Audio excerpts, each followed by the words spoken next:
Bonjour à tous et bienvenue sur Sensation. En octobre, la saison culturelle du théâtre intercommunal d'Étampes reprendra avec quelques changements cette année. Pour en parler avec nous, je reçois aujourd'hui Sandrine Binet, responsable de la programmation culturelle du théâtre intercommunal d'Étampes et à la CESE. Bonjour. Bonjour. Alors votre programmation culturelle reprend donc le premier week-end d'octobre, on va en parler ensemble, mais des petites précisions s'imposent. Pour cette saison, un grand nombre de spectacles seront programmés hors les murs, c'est-à-dire dans un lieu autre que le théâtre intercommunal. Pourquoi ?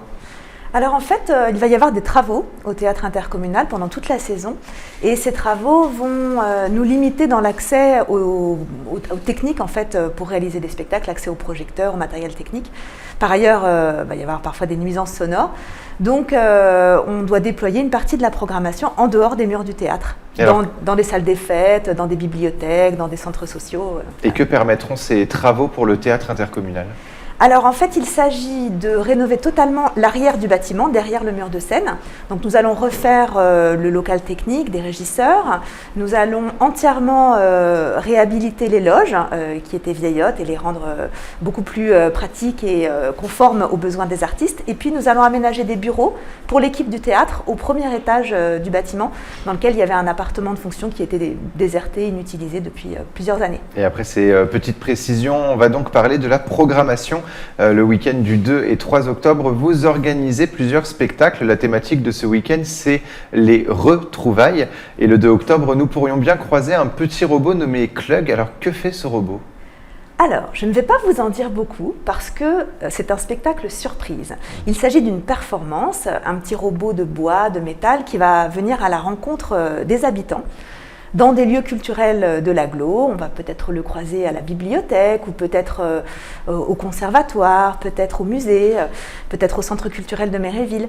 Il s'agit d'une performance qui est programmée dans le cadre du festival de performance Sinon Oui, qui est un festival porté par le collectif pour la culture en Essonne. Donc restez aux aguets. Et à 16h, vous proposez une rencontre avec Arthur Ribot, virtueuse du verbe, et Victor Belin, compositeur d'Instant, pour un concert dont vous êtes l'auteur. En quoi consiste ce concert et qu'est-ce que ça veut dire ? Alors en fait, c'est un concert de slam interactif. Ça veut dire que le public est pleinement associé à la création des poèmes. Arthur Ribot, le poète slammer, les sollicite pour qu'ils lui donnent des mots, des univers, et il compose à vue devant eux des poèmes qu'il va slammer. Et en direct, le musicien invente et crée et propose une musique. Voilà, donc c'est un concert qui est à la fois participatif, très ludique, très sympathique et de très grande qualité artistique. Et pour donner une idée à nos auditeurs, je vous propose d'écouter un extrait d'un précédent concert d'Arthur Ribot. Faut-elle qu'elle soit belle la vie, faut-elle qu'elle soit riche ? C'est important, non ? Elle est si généreuse avec nous et pourtant on ne prend jamais le temps d'apprécier vraiment comment elle est belle. On ne prend jamais vraiment le temps d'apprécier une asphodèle. Comment ça se fait qu'on arrive à passer à côté de tant de beauté quand les asphodèles poussent dans le sud mais qu'elles commencent à coloniser parce qu'il fait de plus en plus chaud. Le réchauffement climatique, ça a du bon, non ? Car les asphodèles vont se rapprocher. Et toi qui sais pas du tout à quoi ça ressemble, bientôt tu le sauras. T'en verras pousser. Faut-il qu'elle soit belle la vie, qu'elle soit généreuse ? Il y a des invitations permanentes à se mettre un petit peu de miel dans l'œil. Il y a des invitations permanentes à accrocher la beauté qui est juste à côté. Le concert dont vous êtes l'auteur, c'est le 2 octobre à la bibliothèque intercommunale d'Étampes. Pourquoi programmer des spectacles où le public peut aussi participer ? Eh bien, le spectacle vivant, c'est une rencontre entre des artistes, une œuvre et le public. Et cette rencontre, lorsque le public est amené à interagir avec les artistes, à participer à la création de l'œuvre, c'est une rencontre qui est encore plus intense, encore plus vivante, encore plus agréable pour le public. Donc c'est vrai qu'au fil de la saison, vous verrez qu'il y a plusieurs spectacles qui permettent aux spectateurs soit d'interagir avec les artistes, soit carrément de créer avec les artistes et de faire partie de l'œuvre. Alors, au théâtre, vous voulez justement casser encore un peu plus ce quatrième mur finalement entre les acteurs et le public? Complètement. Voilà, c'est très important pour les spectateurs d'aujourd'hui, pour les jeunes aussi, de vivre cette expérience de spectacle vivant de façon très intense. Et au Mérévillois, toujours le 2 octobre, mais cette fois à 20h30, les Rubafons sont de retour pour un nouveau spectacle. Que nous réserve ce spectacle? Alors ce spectacle, il est programmé par le Centre culturel de Méréville et la compagnie Les Rubafons, c'est une compagnie de clowns et de théâtre burlesque. Leur dernier spectacle, La Coupe des Rubafons, raconte une rencontre sportive de haut niveau avec des sportifs, des commentateurs sportifs. On rit beaucoup et le public, c'est un spectacle interactif aussi, puisque le public en fait va voter pour le vainqueur, va choisir le vainqueur de cette coupe. Le dimanche 3 octobre, vous proposez un ciné-concert avec le film Le Monde perdu. Qu'est-ce qu'un ciné-concert? Qu'est-ce qui le différencie d'un film qu'on voit habituellement au cinéma? Eh bien, il s'agit d'une projection d'un vrai film de cinéma qui est accompagné en direct par des musiciens qui créent, avec souvent beaucoup d'improvisation, qui créent une bande sonore qui fait vivre et qui raconte l'histoire d'une autre façon. Et alors là, il s'agit d'un film qui date du début de l'histoire du cinéma, d'un film muet qui s'appelle Le Monde perdu, effectivement, et qui raconte l'histoire d'un professeur qui part à la recherche d'un territoire totalement disparu et qui va rencontrer des dinosaures. C'est en quelque sorte le premier dinofilm de l'histoire du cinéma, un peu le Jurassic Park du cinéma muet. De l'époque, et c'est important justement de mettre en place, de programmer des films qui ne datent pas d'aujourd'hui et qui font partie de la culture et de l'histoire cinématographique. Complètement, et c'est une des missions de Cinétemp qui programme ce ciné-concert. C'est une des missions de Cinétemp de valoriser le patrimoine cinématographique. D'ailleurs, Cinétemp est labellisé patrimoine. Voilà. Et le week-end du 9 et 10 octobre, c'est encore un week-end spécial après les retrouvailles place à la musique avec les musiciens d'Oz. Que nous réserve ce week-end?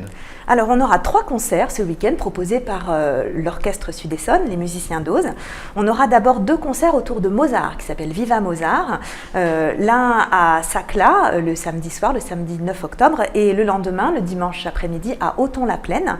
Et donc, dans ces concerts, ils vont nous jouer la symphonie numéro 40 de Mozart, ils vont nous jouer le magnifique concerto pour clarinette de Mozart, et puis on aura droit aussi à un concerto de Haydn, donc vraiment de la musique symphonique. Et puis, le dimanche 10 octobre, le matin, on aura également un concert à Boissy-la-Rivière qui, cette fois-ci, mettra à l'honneur un répertoire de Bach et de Vivaldi autour du hautbois et du clavecin. Alors pourquoi mettre en avant ces 2 instruments à travers ce spectacle? Eh bien, il s'agit d'instruments qui offrent un magnifique répertoire aux musiciens et qui sont plutôt méconnus. Et par ailleurs, ces instruments sont enseignés au conservatoire à rayonnement intercommunal. Donc on avait vraiment à cœur de valoriser ces instruments que les élèves peuvent apprendre au CRI. Et le 17 octobre à la salle polyvalente de Brière-les-Cellés, le spectacle musical Use de là. Que pourront découvrir nos auditeurs lors de ce concert? Alors, il s'agit d'un concert programmé dans le cadre d'un partenariat avec l'association Au Sud du Nord. C'est une association qui fait vivre le jazz et les musiques du monde autour de Philippe Lacarrière, qui est un très grand contrebassiste jazz, qui diffuse beaucoup dans le département de l'Essonne. Et pour ce concert, on va réunir 3 artistes de générations et d'univers musicaux très différents autour du jazz et de l'accordéon. Donc, on aura André Mainviel, qui est un chanteur qui mélange le scat, le blues, le jazz. Bernard Lubat qui joue de l'accordéon, mais aussi il est multi-instrumentiste, également du piano, de la batterie, et puis Fabrice Vieira à la guitare. Voilà, donc ce sera un concert à la fois très chaleureux, très convivial et une belle aventure musicale. Et ça sera à Brière-les-Cellés à 17h. La question qui fâche maintenant, mais qu'on est obligé de répondre, quelles seront les mesures sanitaires lors de tous ces spectacles? Alors écoutez, bien entendu, maintenant le pass sanitaire est obligatoire, donc nous contrôlerons le pass sanitaire des spectateurs à l'entrée de chacun de ces spectacles, que ce soit au théâtre ou dans les salles des fêtes hors les murs. Les spectateurs devront conserver leur masque pendant les spectacles, mais la bonne nouvelle, c'est que maintenant, nous n'avons plus besoin de distancier les spectateurs dans la salle, c'est-à-dire qu'on n'a plus besoin de garder des sièges vides entre les groupes de spectateurs, ce qui amène quand même plus de convivialité pendant les spectacles. Et alors justement, vous avez retrouvé le public en printemps dernier, en quelques mots. Quel effet ça fait de pouvoir enfin retrouver le public? Bah écoutez, c'est vrai qu'on a repris notre programmation le 22 mai, quasiment au lendemain de la réouverture des lieux lieu de spectacle, avec le tout dernier spectacle de la saison qui a pu se dérouler au théâtre. Et puis on a également fait des spectacles hors les murs, de danse, de cirque, de musique. Et c'était une grande émotion, un grand plaisir, et on a eu énormément de spectateurs. Donc c'est vrai qu'on a pu mesurer à quel point le spectacle vivant avait manqué et à quel point le besoin était important. Et la culture reste importante. Merci beaucoup Sandrine Binet d'avoir été avec nous sur Sensation. Pour plus d'informations, pour retrouver la programmation, ça se passe sur le site caese.fr. Et pour revoir ou réécouter cette émission, rendez-vous sur notre site et application Radio Sensation.